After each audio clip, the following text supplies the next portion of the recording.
நான் இந்த வீடியோவில் என்னோட முதல் விமான பயணத்தை பற்றி சொல்ல போகிறேன்.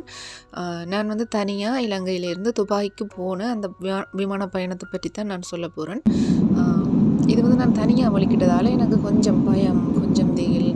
என்னோட வந்த பேசஞ்சர் எல்லாருமே பார்த்திங்கன்னு சொன்னால் வெளிநாட்டாக்கள் தான், தமிழாக்களே இல்லை. இருந்தாலும் துணிச்சலாக நான் வெளிக்கிட்டேன். அதுலேயும் குறிப்பாக சொல்ல வேண்டிய விஷயம், இலங்கைக்கு மேலால் இந்த ஃப்ளைட் போகக்குள்ளே இலங்கையை பார்க்கக்குள்ளே அவ்வளோ அழகாக இருந்துச்சு. பச்சை பசேல்ண்டு மூங்கில்கள், அது எங்கேயோ சொர்க்கத்தில் இருக்கிற மாதிரி தான் இருந்துச்சு. அந்த அந்த சந்தோஷத்தையும் அந்த உணர்வையும் உண்மையிலேயே சொல்லவே வார்த்தை இல்லை. அவ்வளவு முதல் என் எக்ஸ்பீரியன்ஸ். இப்படி ஒரு அழகான நாட்டில் தான் நான் இருந்திருக்கிறேன்றது எனக்கு உண்மையாகவே பெருமையாக இருக்குது.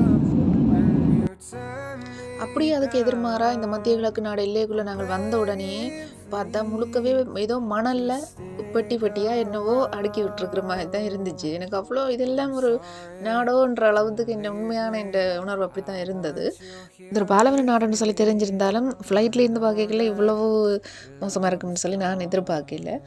இலங்கை ஒரு அழகான நாடுன்னு சொல்லி எல்லாரும் சொல்கிறத உண்மையிலேயே இந்த வாழ்க்கையில் நான் உணர்ந்த நேரம் இதுதான்.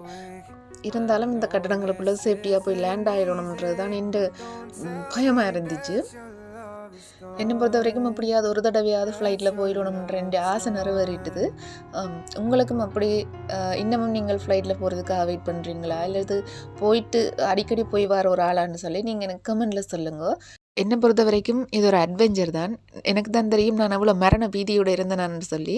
என்னென்னு சொன்னால், நாங்கள் இப்போ கொஞ்சம் காலத்துக்கு முன்னால் தான் ஃப்ளைட் ஆக்சிடெண்ட் எல்லாம் பார்த்து அதில் இருந்து கொஞ்சம் மீண்டு வந்துட்டுருக்குறோம். அந்த பயம் எல்லாருக்குமே இருக்கும்.